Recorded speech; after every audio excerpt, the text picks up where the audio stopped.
never rained like this back in Germany. It has been some months since Clara and her father, Dr. Konrad Ludwig, moved to Argentina from Germany.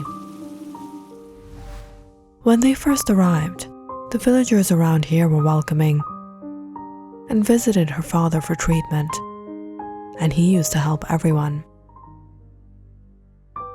But in recent times, things have changed. Many villagers passed away from a strange disease that caused anemia. And being superstitious, they blamed Dr. Ludwig for it. Clara and her father were living in Bariloche. But after these incidents, the villagers had become rather hostile out of their superstitions, and they had to move to Barrio El Pilar. But even now, in this village, the people's superstition had begun to show off. These past few weeks, Clara had been home, feeling quite isolated and lonely. Life in Argentina is quiet, not like in Germany.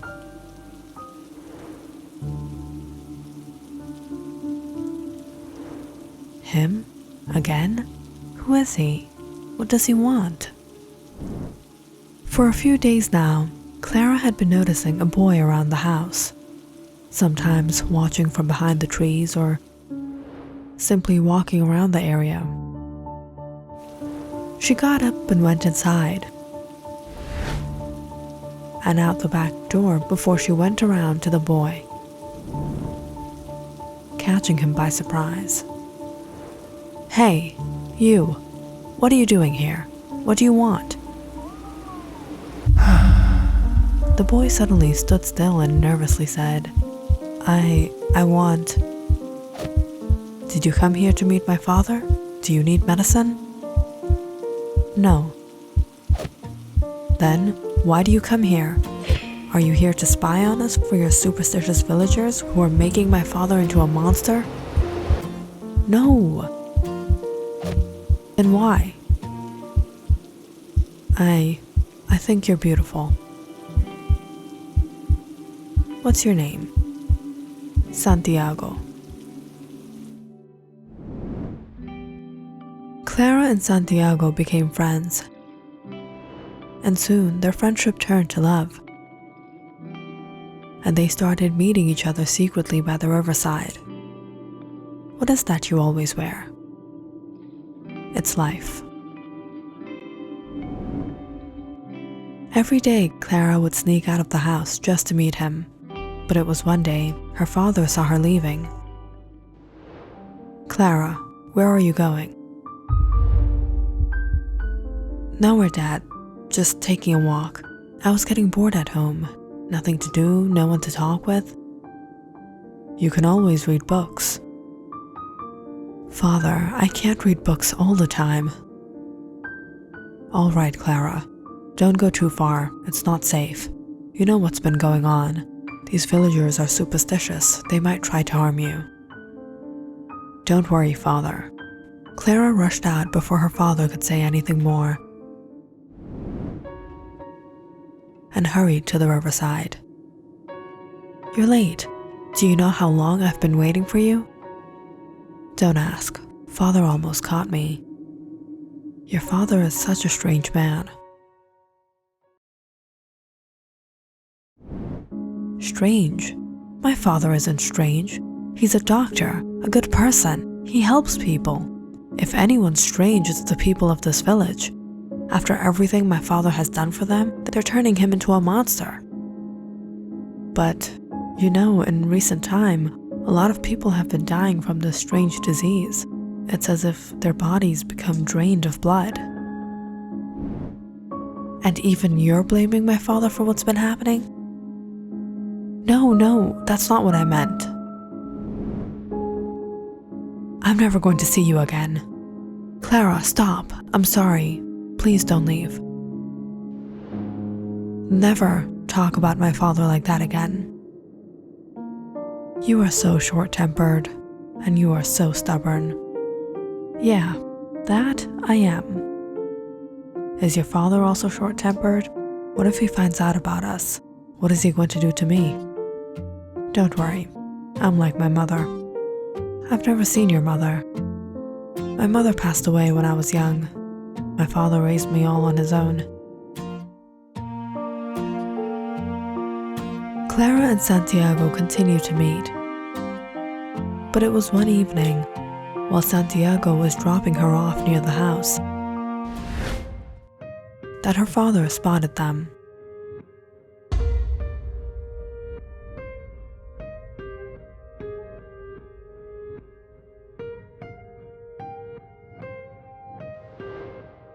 Clara, who was that boy? He lives around here. He came for medicine. What's his name? Santiago.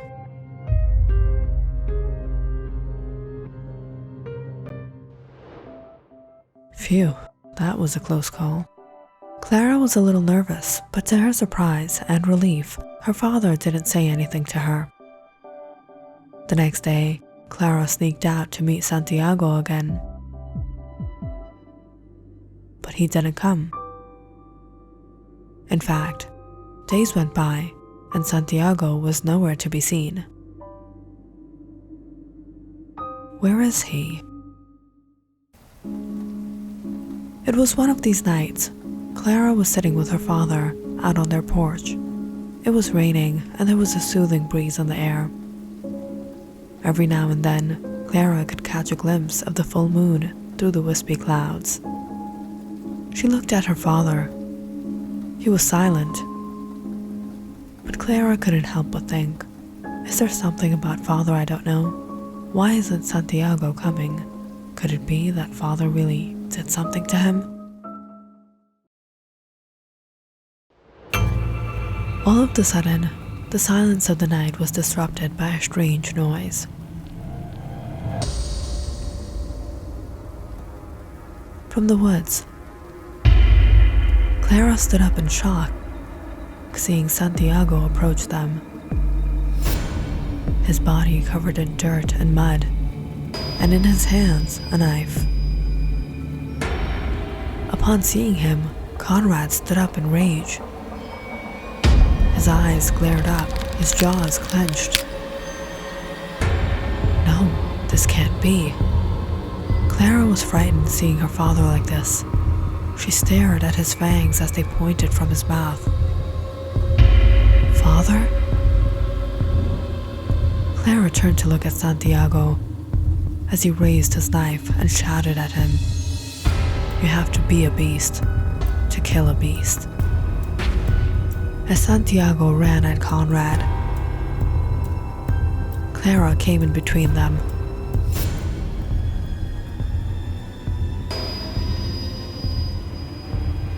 With all his might, Santiago struck his knife at Conrad. Right then and there. But in the process, he severely injured Clara. Clara! No! Why did you come in the way? Clara fell to the ground, crying out in horror and grief. No, why, Santiago? Why did you take my father's life? There are things about him you don't know, Clara.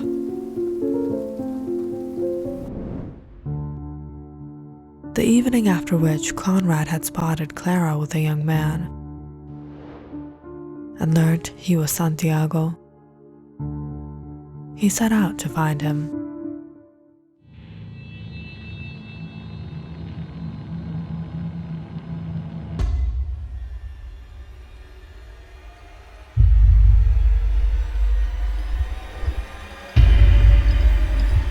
Dr. Ludwig?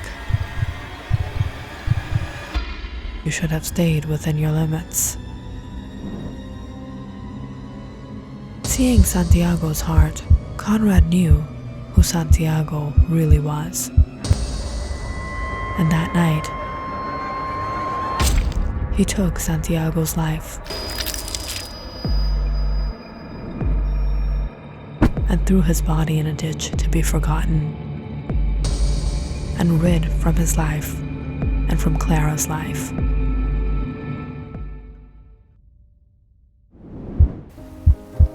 Santiago fell in despair as he stared at Clara in her last moments.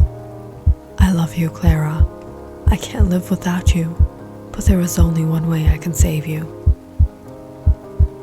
Santiago came closer to her to bite her, but before he could, Clara took her last breath. "No, Clara, no! You can't leave me. I will wait. I will wait for you, even if it takes 100 years. It's a girl. Lisa. Many long years passed, when one night, James had a strange dream, rather a sign that his love had been reborn. James followed Lisa and watched as she grew to her womanhood. And after her 18th birthday, when she went to see the blood moon at Cape May, James finally went to meet her.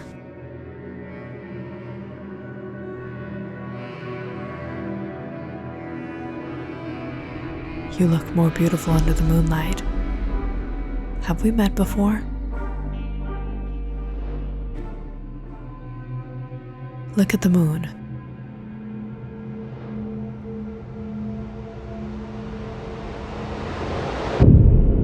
James? Lisa did not clearly remember him, but she felt a strong attraction towards him. And that night, James finally did what he couldn't do 100 years ago.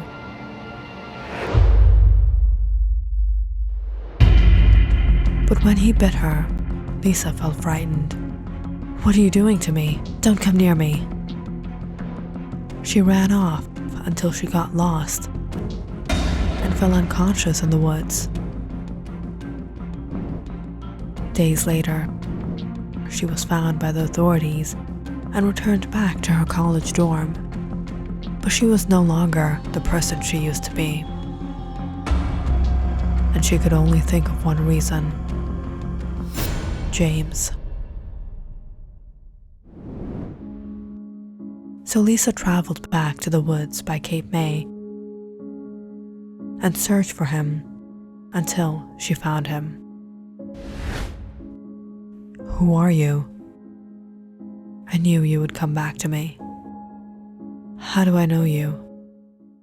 You don't remember your past life, but Clara, I've been waiting for you for 100 years.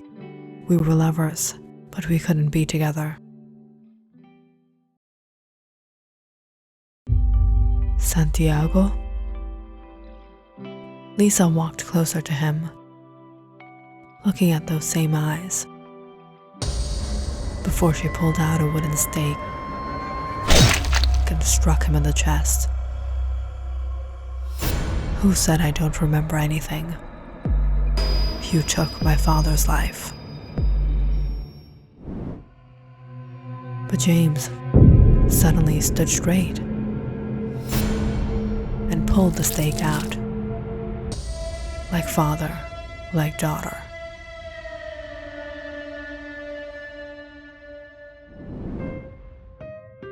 "What is this you always wear?" "It is life." Santiago was not his real name. His name was Raul. And Santiago was his brother. Many, many years ago, Dr. Ludwig had been working in La Cumbrecita, where he was treating Camila, Santiago's fiancée. Camila was suffering from the same strange disease. She was weak, lacking blood, pale-skinned, and had a strange desire for the taste of blood. Santiago, I don't know how much longer I have with you. No, mi amor, don't say such a thing. With proper care, you'll be better in no time. They say an apple a day keeps the doctor away.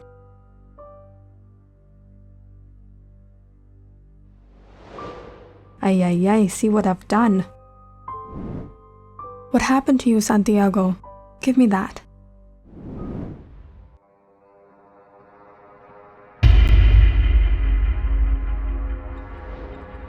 What are you doing, Camila?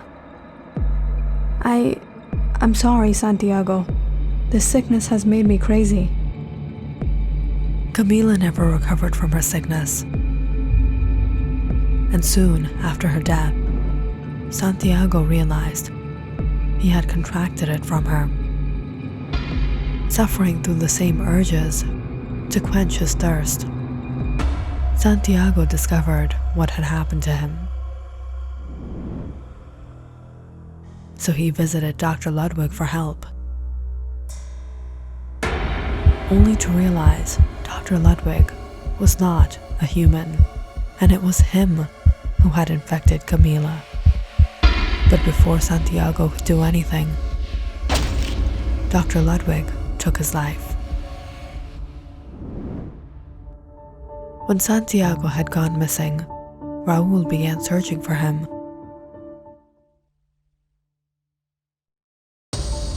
And soon discovered his body in the woods in a dreadful condition. Raúl was devastated, but when he saw his brother's face, he knew something wasn't right. Fangs? Raúl buried Santiago and began investigating. That's when he met a priest, Father Victor, the immortal man, and told him everything. What really happened to my brother? He was a vampire, and if what you're saying is true, Dr. Ludwig is a vampire himself, and with his dark shadow, none of the villagers will survive. Father, how can I stop him? It is not in your power to defeat him. The only way is to behead the beast or strike a wooden stake in his chest. But he is far stronger and far faster than any human. Only a beast can kill a beast. After talking to Father Victor, Raúl returned to Santiago's grave and collected his dark red blood. If necessary, he would infect himself at the right moment. I shall no longer live as Raúl, as I have defiled my brother's body. From today, I will live as Santiago.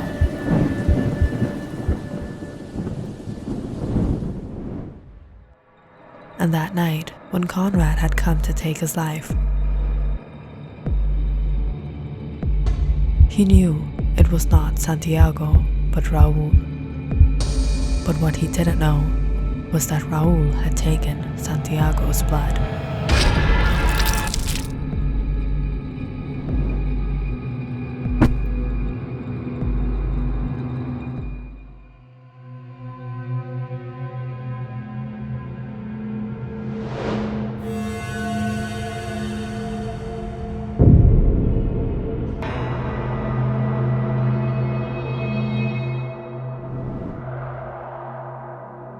How can this be? I have taken the blood of a vampire. That can't be. The blood of a vampire is poisonous to another vampire. The blood I took was the blood of my brother. I'm cursed with immortality. Click on the subscribe button and check out more awesome videos on our channel. And don't forget to press the bell icon because you know it's interesting.